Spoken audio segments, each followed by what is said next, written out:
Hey guys, Claire here, and in today's video we're going to talk about all things Harry and Meghan. Seeing the Telegraph do an entire piece on the Americanization of Prince Harry's accent was not in my bingo card.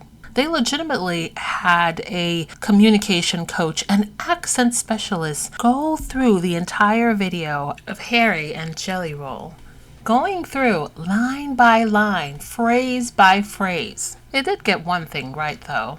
Harry definitely has fully embraced his Californication. Insanity. Fans of Harry and Meghan are not the only ones who are eagerly awaiting the upcoming Polo show. I've seen members of the British press, some of Harry's greatest naysayers, eagerly awaiting the release of the Polo documentary. And I do think people are going to be watching this because we all like the glamour of sport. We all like the high octane levels of fast cars and fast-paced moving environments such as this. And it does look pretty glamorous. So it's made by their Archwell Productions, out on December 10th. So maybe you'll be watching it with your family over Christmas. In other news, actor and director Tim Matheson recently did an interview and he talked about directing Meghan in Suits. Honestly, I had no idea that he even directed any of the episodes on Suits, but here's what he said. She was so great. She was a lovely actress and woman. I didn't get to know her very well because as a director, you're all over the place. There's 100 million things you're doing. She was always prepared, very, very good on set, and very nice to everyone, as all of the other actors were on set. It was really a treat. Meghan's Thanksgiving holiday dinner with Afghan refugee women have been making global headlines. Just this week alone, I saw it being talked about on Afghanistan International as well as the South African. I am loving this new era where you're seeing global outlets talking about the actual work that Harry and Meghan do. Speaking of which, there was a particularly interesting article that I read this week that was from an academic. So it wasn't the press, it wasn't the tabloid, and it was very interesting. This one is from The Conversation, and it's entitled, What's Fueling the Media's Enduring Hate Campaign Against Meghan Markle? The article in question is authored by Sibo Chin, who is an assistant professor at the Toronto Metropolitan University. Now, I'm not going to read the entire article. I will leave a link in the description below. If you're interested, then you can read it in full. The article says, although tabloid gossip is a feature of any celebrity's lifestyle, the long-standing and seemingly orchestrated media campaign against Markle, a private citizen who left the United Kingdom almost 5 years ago, and hasn't spoken publicly about the royal family in years, is exceptional. There have been allegations of the British media outlets attempting to pay people to lie about her. There are no allegations. We've had people come out and say, yeah, they wanted me to lie. This is what they wanted me to lie about. And this was the figure that they wanted to pay me to lie about her. So yeah, that tracks. The article breaks down Meghan's treatment into different sections. The first one is a disruptor in a Brexit-era Britain. Since the onset of her relationship with Prince Harry, Markle's identity as a feminist, biracial, American media celebrity has been under heavy media scrutiny. Early on in their relationship, the Daily Mail ran a highly controversial piece.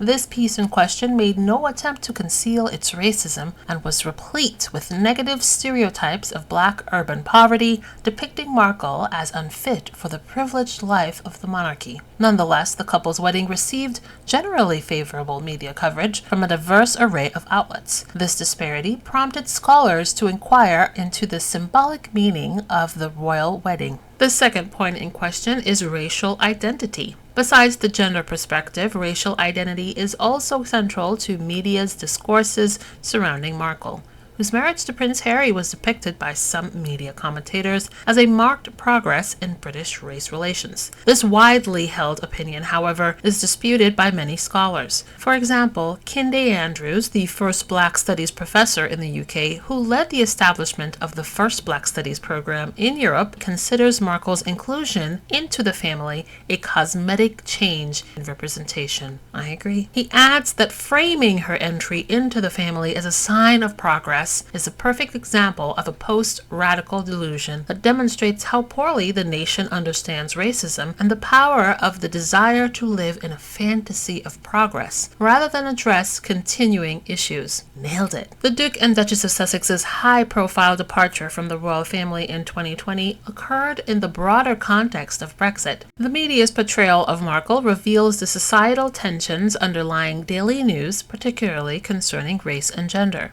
It also underscores the complexity of news ethics, especially in the UK. Market pressures and the desire for clicks often result in sensationalist celebrity coverage that can often be factually problematic, or in Markle's case, even incendiary at times. Given the media's impact on public perception and how it incites online abuse, the type Markle is frequently subjected to, it seems that the media should rethink how it reports on public figures and private citizens alike. That's an understatement. The sustained barrage of animosity toward Meghan Markle is not because she's a bad person. Time and again, her friends and colleagues come out on social media and assure us she's compassionate, capable, and honest.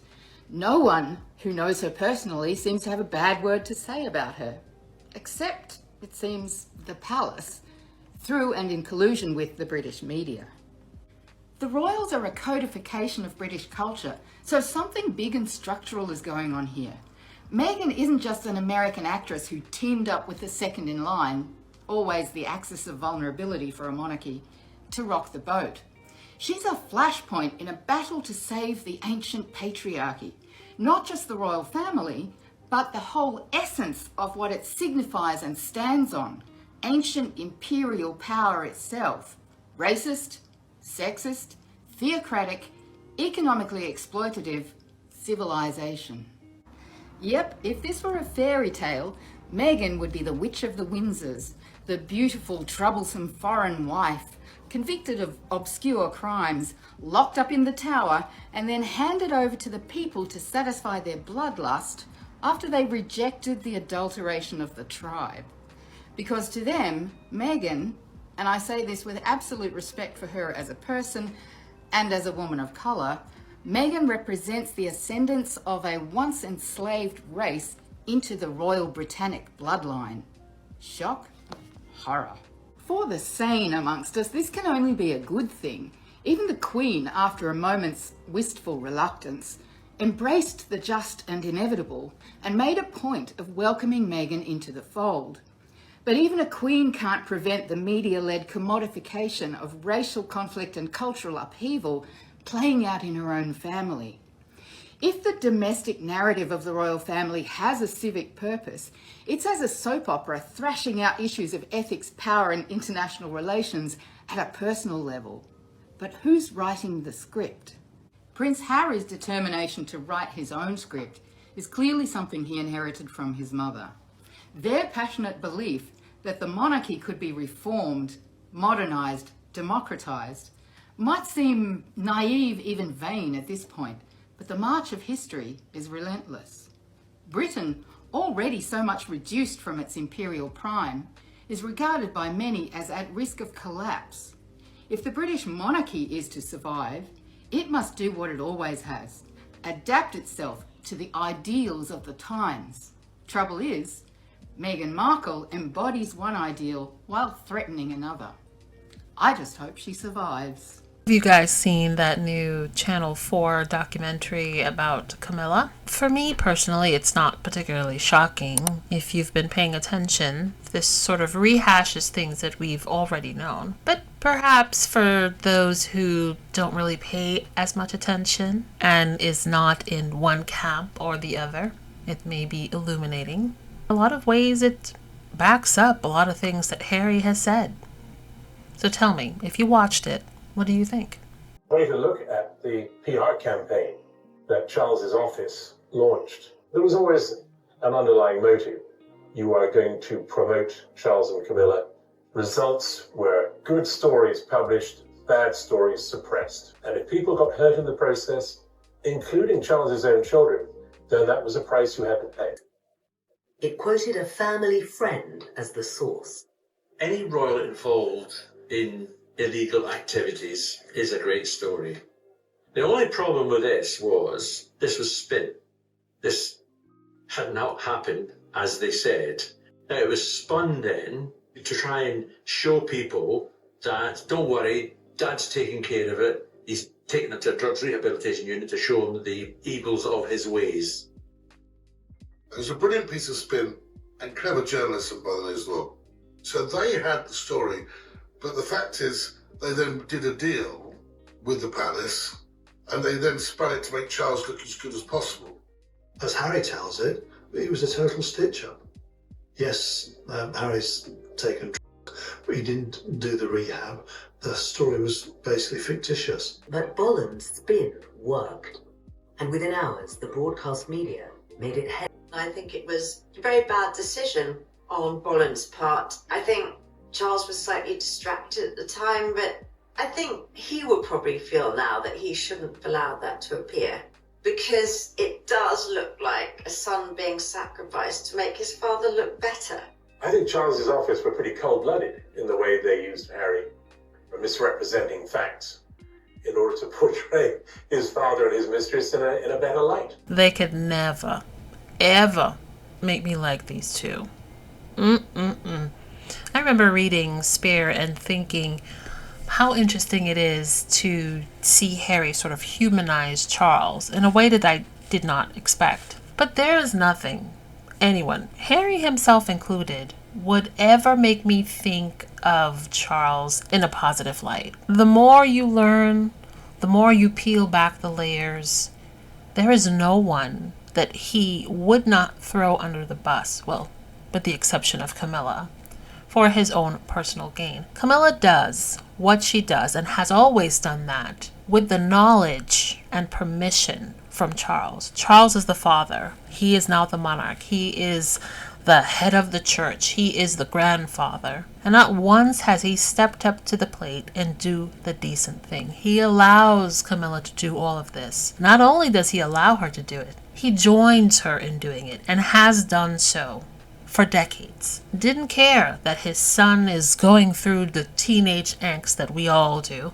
but under the telescope of the invasive British press, going through the grieving process of losing his mom, none of that mattered to him. It was all about him and Camilla. So whenever I see the protesters and heckling and all of that, it is very hard for me to have an ounce of empathy for him and Camilla. This week there was an article in the tabloids that said William booed in Ulster, Charles heckled in Australia, Republicans on the march, and we monarchists fear some of their arguments are all too persuasive. You never win when you play dirty. Karma sometimes takes a while, but eventually comes back around. You know things are going wrong for the non-working royal family, that's all these people up here, when the crux of Salty Island, the Daily Mail, the gift that keeps on giving, which actually lives in King Charles' pockets, right? We all know that. When the Daily Mail starts highlighting where the royals have gone wrong. Yes, it's a change of theme from the Daily Mail. I know they struggle to print anything that's half decent. However, they are openly attacking the non-working royal family by highlighting all the things that they have not done or that they've failed at. And obviously this article also goes into the rising public dissent, the British taxpayer like me, who are absolutely fed up of hearing these stories about how much more money the non-working royal family are awarding themselves and how little work they do. Is the tide turning in the media in the UK?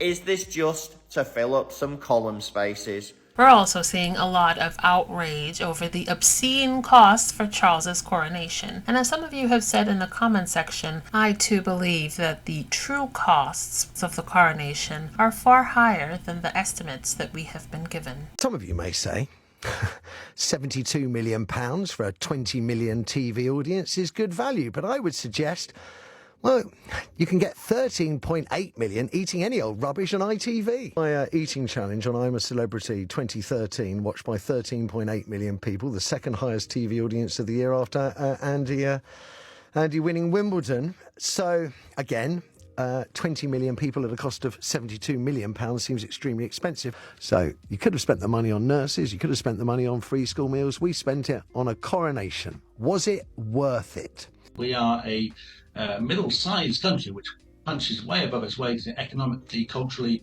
and diplomatically. We do not need Charles and his family having a huge personal income off the taxpayer, having a £72 million parade, which probably costs a lot more than £72 million, to be perfectly honest. And as we said in the response to this, you can pay for 27 million school meals for the cost of the coronation. 27 million school meals. We have children going to school, unable to eat lunch. Some of them are taking empty lunch boxes and pretending to eat because their parents cannot afford them food. And we are trying to justify £72 million being spent on a man who didn't pay a single penny of inheritance tax when he earned an estimated £600 million from his mother.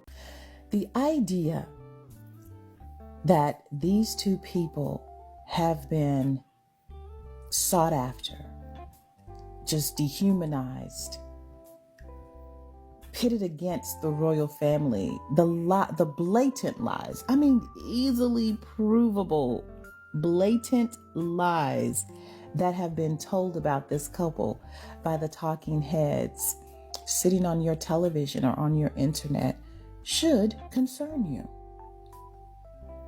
Even if you like them, don't like them, it doesn't matter. Take that out of the game. Just remove that from the situation. It should concern you that there are people sitting on television making up lies about anyone on their platform. And people who don't go deeper are listening. Hi everyone! So we have some really exciting holiday news regarding Meghan Markle. As most of you know, Thanksgiving is coming up, and Meghan actually hosted a holiday dinner for the Afghan woman starting new lives in America. Let's get into it. So a little backstory. This is all through the Southern California chapter of the Archwell Foundation's Welcome Project. It's brought together the women of Mina's List, and it's an organization that empowers women in the fields of politics and human rights. Now, Meghan actually had an exclusive interview with Marie Claire to discuss the project and more. So let's get into it. Now, we all know that holiday traditions are meant to be shared, passed down through generations, working side by side in the kitchen or sharing stories around the living room. Now, there is a group of Afghan women who have resettled in California, many who have been separated from their families for years. And basically, all these women want to do is settle here in America, create new memories, and have new friends. Now, for Meghan, it's all about empowering these women through a community that celebrates both their heritage and their fresh beginnings. Now, this initiative was launched in 2023. It was created by the Duke and Duchess of Sussex, of course. And this is incredible because there are currently 11 Welcome Project branches in 9 states across the country, including one in San Antonio, which Prince Harry and Meghan Markle have already visited back in March. The Duchess was introduced to a lot of these women in Venice Beach during a cooking event in February, and she was able to go into easy conversation with these women. Now, at the dinner, Meghan Markle stated, "From my standpoint, I think part of why we wanted to make sure we had this opportunity to all be together again, so many of us, right now, is that as the holidays come up and have already begun in many regards, it brings up so much emotion for people." Now, at the dinner, Meghan dressed in her signature neutrals. I'll show you guys a picture now. She looks lovely as ever. She was very kind, she checked up with each woman at each table. Marie Claire also shared that, just like her husband Prince Harry, she possesses the gift of not only making everyone in the room feel instantly comfortable, but also valued. Also during the dinner, 2 of the guests stood up and read 2 pieces of beautiful poetry, full of hope and sadness. And Marie Claire stated that the Duchess of Sussex was visibly moved, stating that all of you have stories to tell, and the power of you telling them and sharing them with each other, with our broader community, is what will help propel the change that I think we all dream of, that you see and hear in the poems that we just listened to. Now, all of this is happening following the collapse of the Afghan government. And I have some stats for you guys. So Mina's List has helped evacuate and resettle more than 2,000 women leaders through independent and coalition efforts.